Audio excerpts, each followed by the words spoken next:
Black teen is arrested for breaking into his own home. Neighbor regrets calling the cops. When 17-year-old Jamal Robinson forgot his house key, he thought climbing through his bedroom window was no big deal. After all, it was his home. Within minutes, flashing red and blue lights lit up the quiet suburban street. A neighbor had called the cops on him, assuming he was a burglar. What happened next spiraled far beyond a misunderstanding. A teen was handcuffed, a community exposed, and a neighbor forced to face her own prejudice. But the most unexpected twist, Jamal's response, not revenging but a bold move that would leave the entire town in tears. Stay with us because this story will challenge everything you think you know about race, justice, and forgiveness. Before we dive in, please support us by subscribe, like, and share. For more with activating the notification bell. Thank you. Jamal Robinson was a bright, respectful 17-year-old with dreams of playing college basketball and studying engineering. He lived in a peaceful suburban neighborhood with his mom, Tanya, and his 10-year-old sister, Mia. Tanya worked 2 jobs to support them, and Jamal did his part helping at home, mentoring kids at the community center, and earning solid grades. It was a crisp Friday afternoon in October when everything changed. Jamal had stayed after school to help his coach sort equipment for an upcoming game. Tired and hungry, he finally made it home only to realize he didn't have his house key.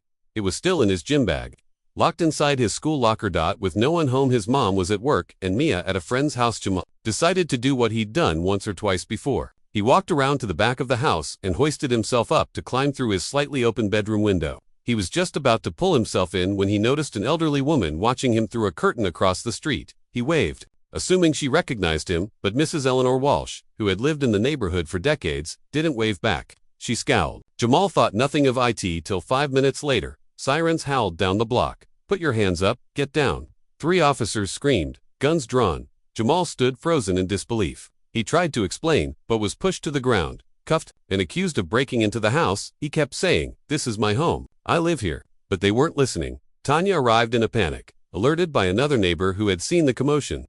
She screamed when she saw her son in cuffs, his face pressed into the dirt of their own front yard.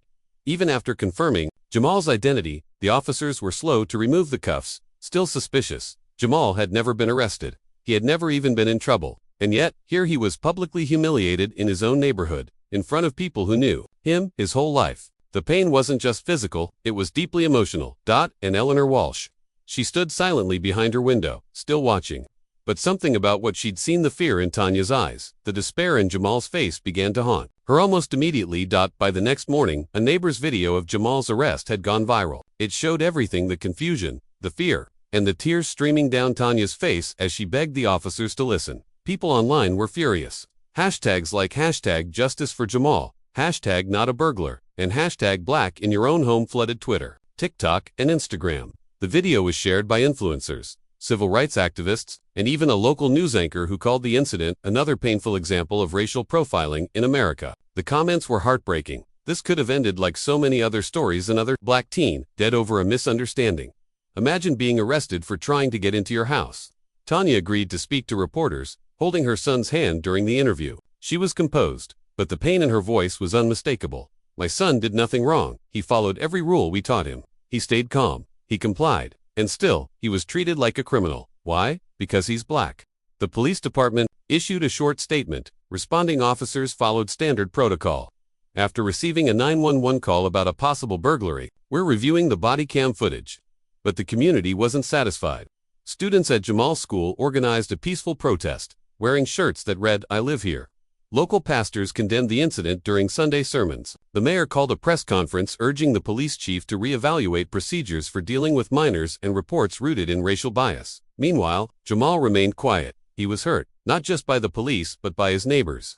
People who smiled at him every day, who had accepted his help with their lawns or deliveries, now treated him like a stranger, or worse, a threat. And Mrs. Walsh, she was overwhelmed with shame. She hadn't meant to cause all this. She believed she was protecting the neighborhood, but deep down, she realized she hadn't seen Jamal at all. She'd seen a stereotype, and that realization kept her awake. At night, 3 days after the arrest, Eleanor stood nervously at the Robinsons' doorstep. Her gray sweater clung to her shoulders as she wrung her hands. Tanya opened the door, eyes sharp. Jamal stood behind her, arms folded, his expression unreadable. I came to apologize," Eleanor said. "I made a mistake." Tanya didn't say a word. The silence was thick. "I didn't recognize Jamal from across the street," Eleanor continued. "I saw someone climbing through a window and I panicked. I never asked myself why I didn't just look closer." Tanya finally spoke. We've lived across from you for 4 years. Jamal brought you soup when you were sick. He helped you carry boxers last spring. I know, Eleanor whispered. And I ignored all that because I was scared. Scared of what? I don't even know. Jamal stepped forward. You called the cops on me. I could have been shot if I made one wrong move. I know, she choked, and I'm so sorry. I can't undo what I did, but I want to make it right. He looked at her for a long moment. His voice was quiet. You can't make it right with just an apology. I know, but you can help us make sure it doesn't happen again, he said. That moment changed everything. Together, they came up with a plan. Jamal asked Eleanor to stand beside him at his school's next assembly to speak about what happened. Not to excuse it, but to acknowledge it. I want you to tell the truth, he said. Tell them how easy it is to let fear make decisions for you, and tell them what it cost. Eleanor nodded. If you'll let me. Jamal didn't forgive her right away, but he gave her a chance, and that was more than she thought she deserved. At the high school auditorium that Friday, students packed into the bleachers. The principal introduced the special assembly with few words. Today, we listen. Jamal walked to the podium. He wasn't wearing anything flashy, just jeans, sneakers, and a t-shirt that said, I belong here. He took a deep breath. I'm Jamal Robinson. I'm a student here. I play basketball. I help my mom with my little sister. I volunteer on weekends. But last week, I wasn't seen as any of those things. I was seen as a burglar, a threat. The room was silent. I did what any kid would do when locked out. I climbed through my own window. But someone saw me and assumed I was breaking in, and because of that, I was handcuffed. I was humiliated. I was scared I wouldn't go home. Then he turned and nodded toward Eleanor, who slowly approached the mic. I'm the one who called, she admitted. I didn't recognize Jamal, and instead of walking over to ask, I called the police. I let my fear make a choice that ended tragically. Tears streamed down her face. I was wrong, but I'm here now, not to defend myself but to learn. To do better. After that assembly, something incredible happened. The school formed a new student-led group called Bridge the Block. It connected older residents with students through monthly conversations and neighborhood events. Police officers began attending forums and listening sessions. Some even admitted they were rethinking how they approached situations involving race and youth. Jamal's leadership drew attention. He was invited to speak at city events and youth panels. His story appeared in newspapers and blogs, but he never let it go to his head. I'm not trying to be a hero, he said. I just want to be heard. And he was. 6 months after the incident, Jamal stood inside City Hall in front of an audience that once would have looked right past him. He wore a crisp navy blazer, his hair neatly braided, his chin high. The mayor smiled warmly. Tonight, we honor a young man whose courage, maturity, and vision changed the way our city sees itself.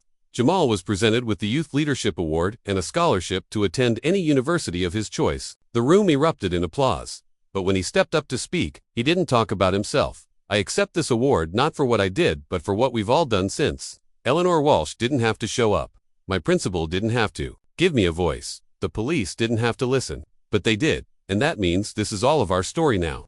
He paused, letting the moment settle. We can't fix what we don't face, but when we face it together with honesty, with courage, we can build something better. Tanya wiped away a proud tear. Mia clapped loudest. Even the officers who once cuffed him stood and applauded. Jamal later chose to attend Morehouse College, majoring in criminal justice and sociology. He wants to become a lawyer, maybe even a judge. When asked why, he said, because change doesn't start in courtrooms, it starts in living rooms, in classrooms, on sidewalks. Change starts the moment we choose to see each other differently.